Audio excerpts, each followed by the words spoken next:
Spoštovani profesor dr. Peter Raspor, cenjeni visoki gostje, spoštovane državne svetnice in svetniki, poslanke in poslanci v državnem zboru, razpravljavke in razpravljavci, gospe in gospodje. Izjemno čast mi je, da vas lahko v imenu Državnega sveta Republike Slovenije, drugega doma slovenskega parlamenta in prvega doma civilne družbe ter v svojem osebnem imenu nagovorim ob današnjem svetovnem dnevu varnosti hrane, ki ga v Državnem svetu že tradicionalno obeležujemo s strokovnim posvetom.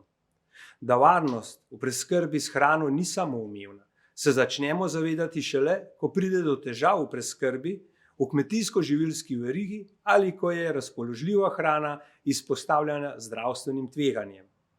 Ob tem se nam postavlja vprašanja, kod so, odkod je prišla oporečna hrana, kako je prišla do nas in kako taka hrana ogroža naše zdravje.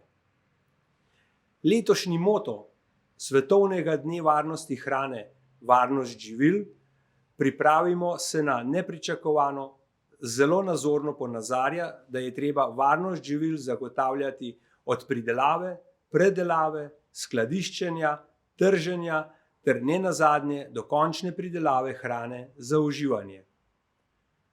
Za preprečevanje dostopa oporečni hrani do trga in zagotavljanje varne hrane na naših mizah je treba poiskati in predvideti ustrezne mehanizme na državni ravni. Prav tako je za doseganje tega cilja pomembno, da so posamezniki vzdolž celotne kmetijsko-živilske verige opremljeni z ustreznim znanjem, strokovnostjo in izkušnjami. Poudariti je treba, da sta znanje in ozaveščenost o varni hrani ključna tako za zaposlene v živilski industriji, kot tudi za vse končne potrošnike. In ravno na tem področju se soočamo s pomanjkljivostjo vsesplošnega izobraževanja, saj se tehnologije dela in pristopi komuniciranja izredno hitro razvijajo, kar vodi do tega, da se nekatere pomanjkljivosti glede varnostnega vidika hrane ne upoštevajo oziroma spregledajo, ali pa se jim pripisuje večji pomen, kot ga imajo v resnici. Zakonodaja in izobraževanje igrata ključno vlogo pri zagotavljanju varnosti hrane in morata slediti realnosti sveta, torej tehnološkim in tržnim spremembam v prehranskih verigah po vsem svetu. Ob zavedanju pomena varnosti hrane sem v lanskem letu izpostavil pobudo za ustanovitev neodvisnega inštituta za hrano in prehrano. Ker je leto naokoli, je čas za pregled. Ali so bile na tem področju dosežene kakšne spremembe?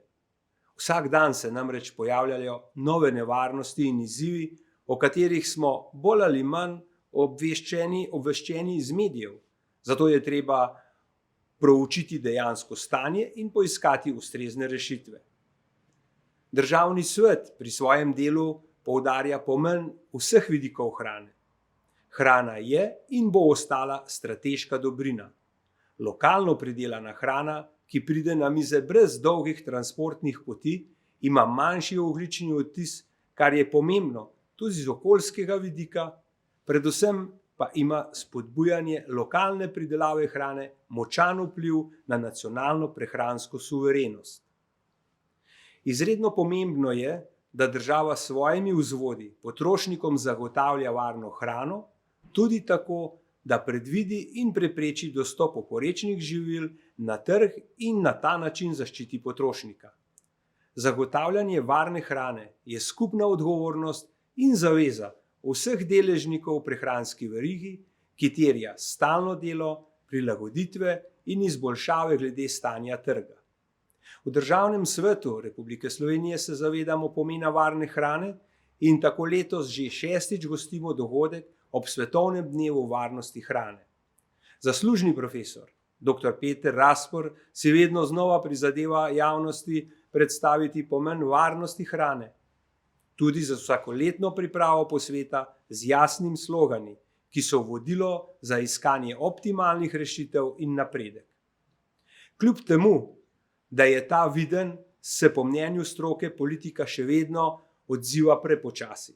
Za prihodnost varne hrane je prav tako ključnega pomena spodbujati zanimanje mladih za sodelovanje pri ustvarjanju varnega prehranskega okolja za vse nas. In prav obeležitev Svetovnega dne varnosti hrane je zagotovo dobra priložnost tudi za to. Spoštovane in spoštovani, z zavedanjem, da je varnost hrane predpogoj za zdravje in varnost vseh nas, vam želim plodno razpravo in se vam zahvaljujem za vašo pozornost.